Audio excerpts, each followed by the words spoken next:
Assalamualaikum warahmatullahi wabarakatuh. Hello everyone, we are from group 7 and my name is Nabilla Amelia and my friends is Lea Priscilla Putri. And we will discuss about minimal pairs. The following table of contents. Number 1, why we should learn minimal pairs. Number 2, what is minimal pairs? Number 3, what is minimal pairs purpose? Number 4, minimal pairs theory. Number 5, minimal pairs approach. Number 6, minimal pairs therapy. And the last, number 7, effective value of minimal pairs. Number 1, why we should learn minimal pairs. In phonology, minimal pairs are pair of words or phrases in a particular language, spoken or sung, that differ in only one phonological element, such as a phoneme, toneme, or chroneme, and have distinct meanings. They are used to demonstrate that two phones are two separate phonemes in the language. A minimal pair is a pair of words with one phonemic difference only. Minimal pairs bring to many teachers' mind when the topic of pronunciation teaching is raised. They also form the focus of many course books on pronunciation. This article argues that minimal pairs do not merit this attention. There are other aspects of pronunciation which are of greater importance, and there are other ways of teaching vowel and consonant pronunciation. Number 2, what is minimal pairs? In phonology, minimal pairs are pairs of words or phrases in a particular language, spoken or sung, that differ in only one phonological element, such as a phoneme, toneme, or chroneme, and have distinct meanings. They are used to demonstrate that two phones are two separate phonemes in the language. Minimal pairs are one of most commonly used forms to demonstrate phonemic categories in any language, and have therefore played an important role in for language, as they establish the meaningful element of language. A minimal pair is a pair of words with one phonemic difference only. In order to decide whether a pairs of words is a minimal pairs or not, you need to know what sounds make up the word, and you need to ignore the word spelling. If you are a native English word, if you are a native English speaker, you may find this easy. Most people have to look up the word in the pronunciation dictionary. This can best be shown with example. Lot, not. Fight, cat, pet, tech. And another example is pet, pit, check, chick, dead, did, itch, fell, fill, hell, hill, litter, peck, pick, set, sit, well. Number 3, what is minimal pairs purpose? Some sound, different sound. This is an activity for more advanced students. It is in diagnosis because it reveals the mental picture of English sounds that students have. They are used to demonstrate that two phones are two separate phoneme is the language. Minimal pairs help us to identifying the phoneme of a language by identifying the distinctive sounds. Minimal pairs are used in treatment for the purpose of comforting children with the loss of phonemic contrast that result from their speech sound change. That is, minimal pairs demonstrate to children that they need to make phonemic contrast in their speech in order to differentiate meaning. The fourth is minimal pairs theory. Minimal pairs have three theories. The first is minimal pairs theory and major class features, place, manner, and voice. Understanding the importance of place, manner, and voice is essential when choosing phonemes to contrast with a target sound. Place, manner, and voice (PMV) are characterized by feature contrast. Place of articulation refers to the use of lips, the tongue, both coronal and dorsal features. Manner of articulation refers to whether a phoneme is a stop, fricative, a fricat, glide, nasal, or liquid. Voice refers to whether a phoneme is voiced or voiceless. Does the larynx vibrate when a sound is produced or remain silent? The second is minimal pairs theory, major class features, obstruent and sonant. As the name suggests, an obstruent is a consonant sound that obstructs the airstream to produce increased air pressure, either partially as produced in fricative sound or completely as produced in stops. Obstruent can be subdivided to three main groups. The first is fricatives, which disrupt the airstream but don't block it. The second is stops, which block the airstream and then release it in an explosive burst. And the last one is fricats, which feature aspect of both fricative and stops. In contrast to obstruents, sonants are phonemes that are non-turbulent and are marked by a continuous resonant sound quality. Consonants that are sonants include nasal, glides, and liquids.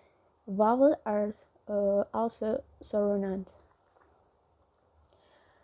The third is minimal pairs theory, minimal versus maximal feature contrast. A minimal phoneme contrast has only one or several minor feature differences with a particular phoneme. For instance, the only feature contrast between P and B that P is voiceless and B is voiced. Both the P and B share many features is that they are both labial stops. Similarly, the minimal contrast between P and key is that the phonemes P is bilabial, whereas the key is velar. In this instance, the minimal contrast is placed in that the phoneme P is a labial stop, while the phoneme key is a dorsal stop. A maximal feature contrast is quite different from a minimal feature contrast but still follow the same principle. Phonemes with maximal contrast have feature differences. They are on opposite ends of the spectrum to phonemes with only minimal feature differences. Maximal contrast can involve major class differences, such as obstruent and sonant, as well as non-major class differences, specifically voice, manner, and place. The fifth is minimal pairs approach. The minimal pairs approach was developed by Dr. Frederick A. Weiner. Firstly, there are ways the approach can be implemented. It's called meaningful minimal pair intervention. This intervention approach has 3 steps: familiarization, listen and pick up, and production. Familiarization involves familiarizing the child with the 10 pictures that will be used during the session. For example, word pairings could include keep, tape, key, tea, coal, tall, corn, torn, and kick, thick. The child is then shown each picture, told the picture's label, like this is tape, told the initial sound of each picture, and told details about the picture. And the second, listen and pick up. The next step is listen and pick up, which involves the clinician spreading out the picture on the table.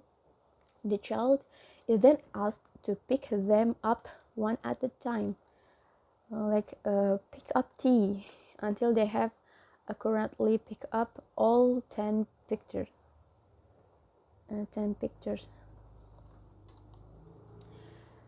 The last one is production.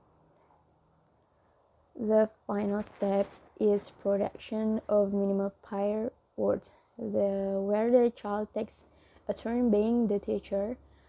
The child then instructs the clinician or parents on which word to pick up.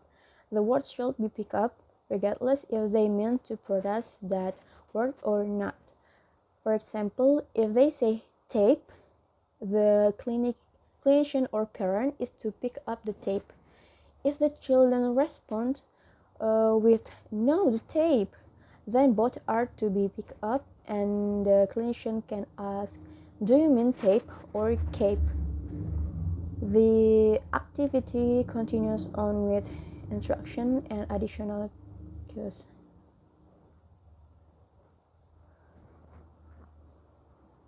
Does it work? The minimal pairs approach has been used for over 20 years, with a robust body of research supporting its clinical effectiveness. This approach was best suited for children with only one or a select few phonological process.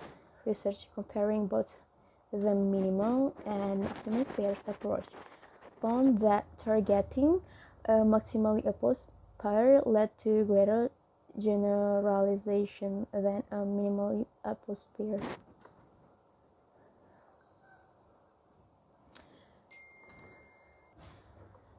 It is important to note that to date, most of the studies on contrast approaches are fairly small without control group. The current main body of available evidence is based primarily on non-randomized experimental and non-experimental studies. More higher quality research will be help clinicians and clients. Sixth is minimal pairs therapy. The minimal pair technique is a well-known method of remediation for children showing phonological disorders. In this technique, a child displaying a particular phonological process, like cluster reduction, fronting, and backing, is confronted with pairs of words that, when subject to that process, are rendered identical. Through conversation with such pairs, the child is taught that different sounds signal different meanings. Thus far, the minimal pair technique seems to have been used exclusively in the treatment of phonological disorders. administration of the program to a group of children with persistent developmental reading and writing problems strongly suggest that the minimal pair technique is indeed a useful approach in the treatment of spelling errors too. Several authors have demonstrated the effectiveness of the minimal pair technique for remediating phonological disorders in children. In this technique, a child displaying a particular phonological simplification process in his speech and confronted with pairs of words that when subject to that process are rendered identical. A child with a tendency to devoice voiced consonant, for instance, will be confronted with pairs such as bad and bath, P and B. By confronting the child with such pairs, it is taught that different sounds signal different meanings. It is generally believed that the effectiveness of the minimal pair technique is the result of the emphasis that is put on meaning with such an approach. Thus far, the minimal pair technique seems to have been used exclusively for the treatment of speech disorder. Continuing the example, the two phonemes S and T will be presented in a treatment session as pairs of words, perhaps represented pictorially and displayed in an array. In a game format, Joseph, the example is Joseph, will be instructed to name one of the pictures, with the clinician guessing which picture was named. For example, using the minimal pair style and tile, it is likely that Joseph will produce both words as tail, given the collapse of the contrast between S and T.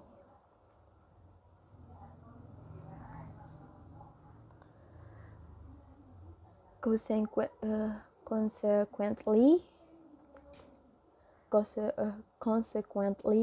the clinician would be likely to point to the picture of tile, even when Joseph had intended the alternate style. Typically, under the conventional format, explicit instruction about the place, manner, or voice of the S production will not be provided. The clinician will only provide feedback about the miscommunication, showing confusions about which one of the pair to choose. To correct the ambiguity, Joseph must learn to modify his homophonous production, and these may take different forms.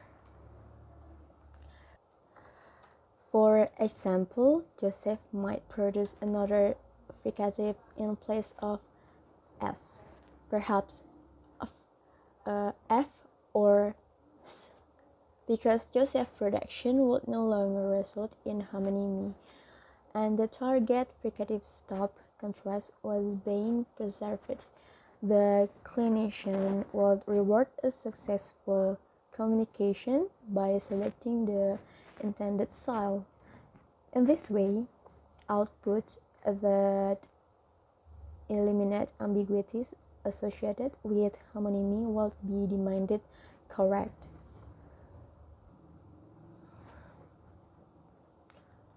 Homonymy presumably motivates phonemic change. Thus, the foundation of the conventional minimal pair approach is to modify groups of sounds that are produced in error in patterned way, and then highlight virtual contrast rather than accurate sound production, and emphasize sound used for communicative purpose. Seventh is effectiveness of minimal pairs. The last one. Some children might require these steps before improvements in target sound production are observed.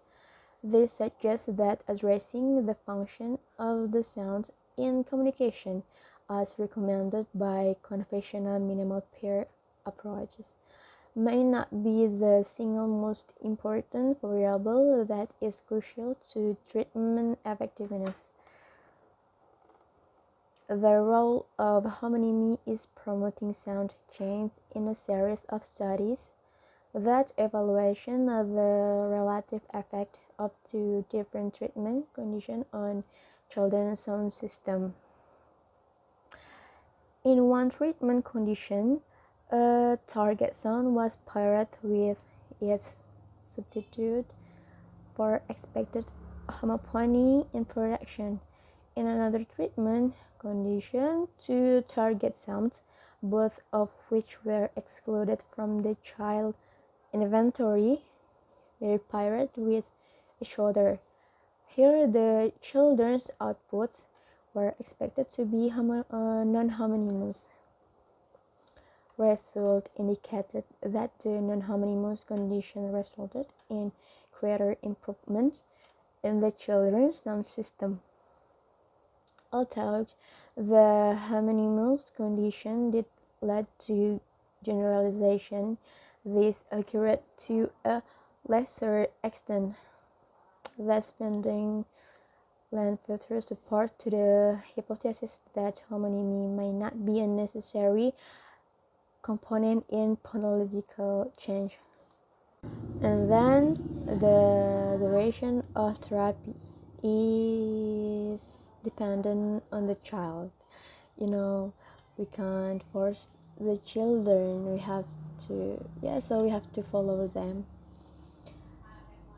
The child's phonological process, the amount of treatment within session and home practice, the more repetition we could fit into our session, the better, as both approaches are suited for children with mild to moderate phonological impairments.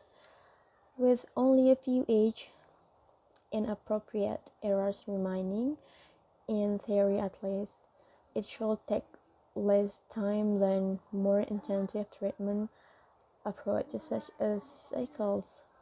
The idea is that once a difference between phoneme is introduced, the gains are likely to transfer to untreated phonemes.